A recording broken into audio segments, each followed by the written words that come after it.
I saw this comment on my TikTok, and essentially it says like, y'all forgave Reiner and Annie? Y'all really forgave them? And it's like, I did forgive them, and I forgave them because I feel like Attack on Titan did such a good job at providing enough context to see what their lives were like, right? And they came to the island as kids. And I personally, I can't imagine having to go through that amount, that emotional stress, and to carry a load that large. Hey guys, welcome back to the channel. It's Dead Raya. It's been like 2 weeks, but I am back with something brand new. It's going to be the first episode of my new show, The Village Hidden in the Leaves. Yeah. Naruto inspired, clearly.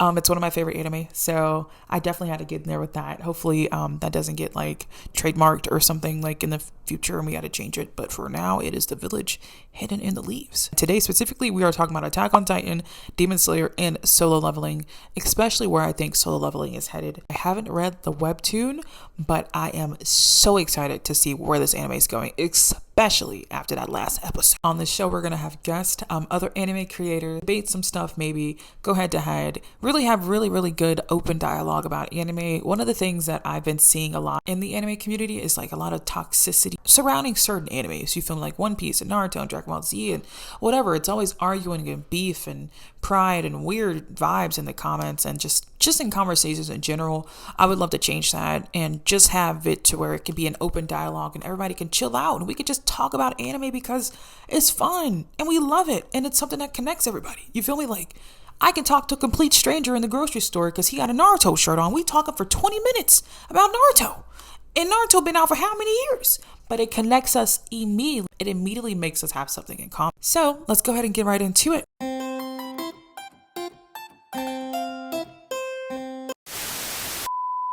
First thing we're going to be talking about is Attack on Titan. More specifically, my thoughts on the ending.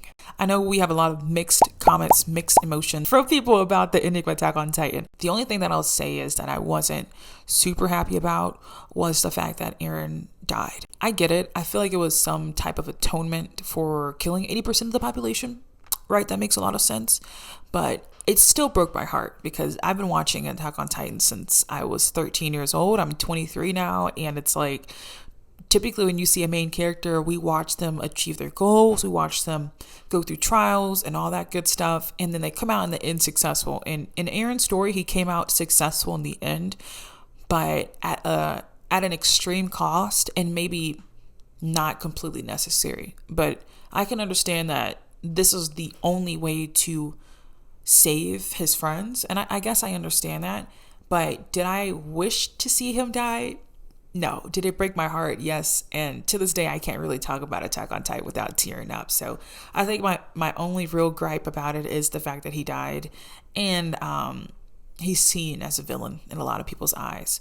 And it's tough. It's tough. It's really mixed. It's a lot of things that go into Attack on Titan. And that leads me into talking about the next topic, which is Reiner and Annie. I saw this comment on my TikTok. And essentially it says like, y'all forgave Reiner and Annie?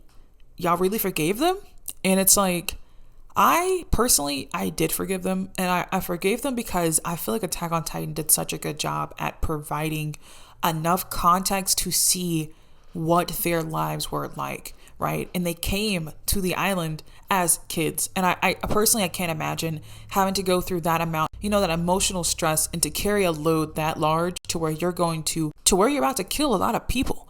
A lot of people that you've been told are devils and you've been brainwashed and told, but only to really see that they're regular, everyday people like you. And they laugh, they cry, and they hurt just like you do.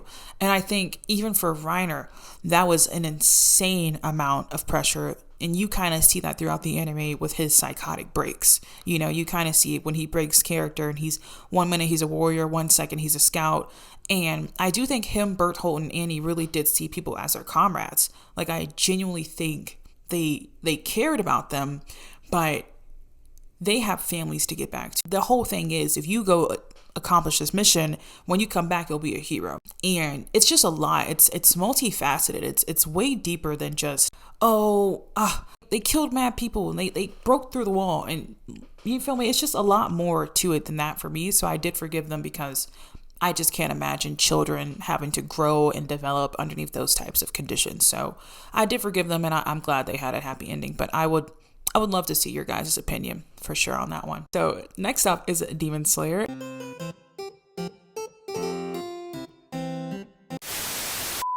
But more specifically, we're going to be talking about what I thought about the last season and then moves on, okay? Because y'all know how that last season ended. Nezuko was being burnt to a crisp, right? And that, for me, I thought she was out of there, okay? I'm going to tell you, I thought Nezuko was gone, all right? No cap, I thought it was wraps. And I don't know who Tanjiro was going to be after she died. Was he going to be a villain? Was he going to be a demon slayer? No idea. Sure didn't know. But I was down with him, whatever it was. It was so crazy to see that. I mean, I was bawling my eyes out. I was crying the entire episode. I couldn't even see at the end of it. My eyes were puffy when I woke up in the morning. It was insane. It was too much emotionally for me. But her being sunproof and that being Muzan's main thing, like his main goal, is like, holy crap. Because do y'all know how strong Muzan is? Right? You know how strong the upper two are. Like upper two is. When he fought Rangoku. You know how strong the dude was when he turned the train into a full demon body. Y'all remember all this? These demons are strong and they get it from Muzan, and it's just a little bit of his blood. It's just a little bit. So I can't imagine what it's going to look like when it's Muzan's turn to go head to head with these demon slayers. Because, hey, realistically, I've been seeing people say that they need to start jumping people like they do in Jujutsu Kaisen, and that's facts. Y'all better team up, because I don't know what else y'all gonna do. That demon too strong. The movie's coming out on February 23rd. I need to go see that. Whatever's going to happen in this training arc, I need all of it, bro. I don't have a single idea what that's going to entail. I just know I need to be there in theaters to see it, because I went to go see the other movie in theaters. So I have really, really high hopes, and hopefully they don't let me down. I will say my thoughts on the last season. I think it was a lot. And when I say the last season, I'm talking about the sword arc. And I'm also talking about the entertainment district.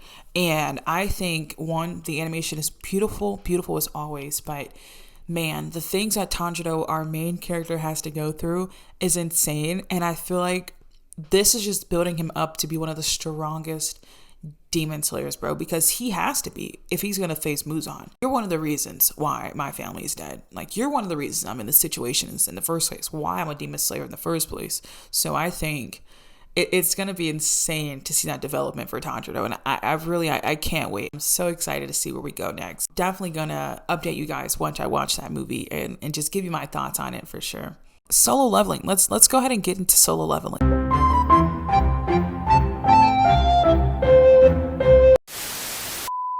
This is one of the newer anime that I have actually on top of. That every Saturday I'm watching Solo Leveling. Is the episode out? Okay, sit down. We watch it. It is so good so far, right? I was a little worried about how they were going to handle the weak character trope, like the character that has to start from the bottom and come up and work his way up. Naruto, Deku, everybody has to work their way from being weak to strong. So I'm like, how are you going to handle this trope? And I think they're doing great. And we're only on episode 6 right now.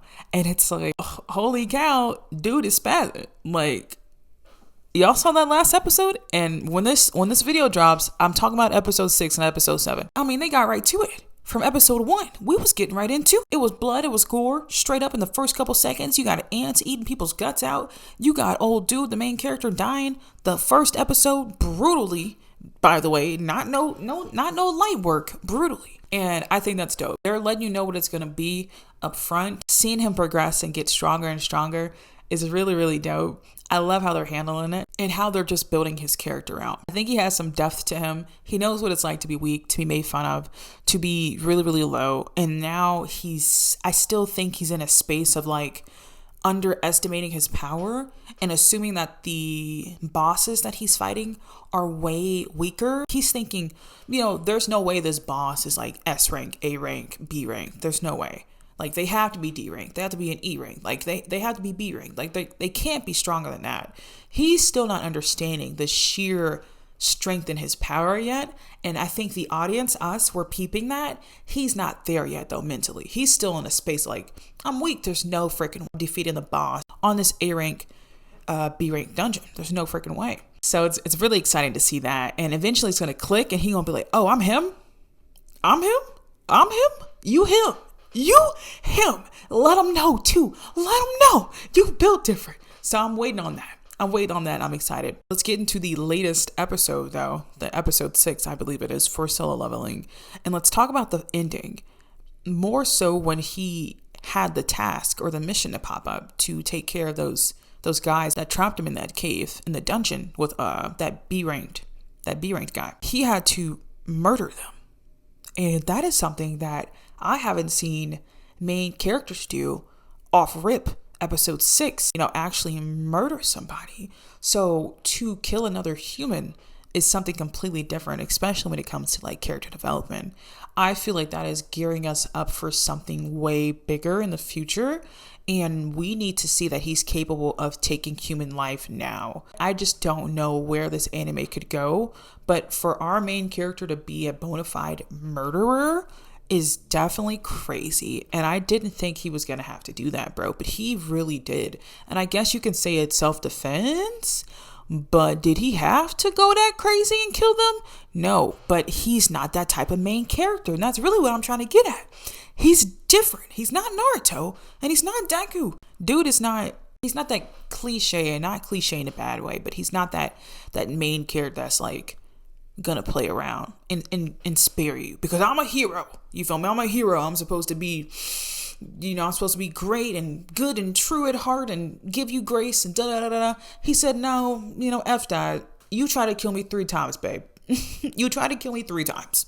Y'all all get murdered. So I thought that was insane. And I said, wow, when I tell you my jaw was on the floor. So for that little machine thing or whatever it is that keeps giving him quests and power-ups and, tasks to do, for that to say you have to kill these people or there's going to be consequences, it's like, what else are you going to ask me to do? You feel me? Like, what else are you capable of? And where is this even coming from? So I'm excited. I think it's freaking good so far. It's refreshing and it's lovely to have a new anime to wait for the episodes to come out. I'm enjoying the crap out of it. But that's really it, guys. That's today's episode. Just wanted to talk about those animes with you guys and kind of go into detail, give you guys some more insight to what I'm thinking of these anime that are coming out, and just kind of some of my final thoughts on Attack on Titan, Demon Slayer, and Solo Leveling, and where the anime is at right now. Look forward to episode 2. I'm going to have a guest on for that one, and we're going to be talking about Naruto in extreme detail, and I can't wait for you guys to see that one. It's going to be stupid fun. I will give you guys updates here on YouTube, but also inside of my Instagram chat. It's called Content Updates and More. I do updates in there pretty frequently just to kind of keep you guys on track and keep you guys updated on what I'm doing. So if you want to go join that, I'll put that in the description below. But other than that, thank you guys for watching this video, and I will see you on episode 2.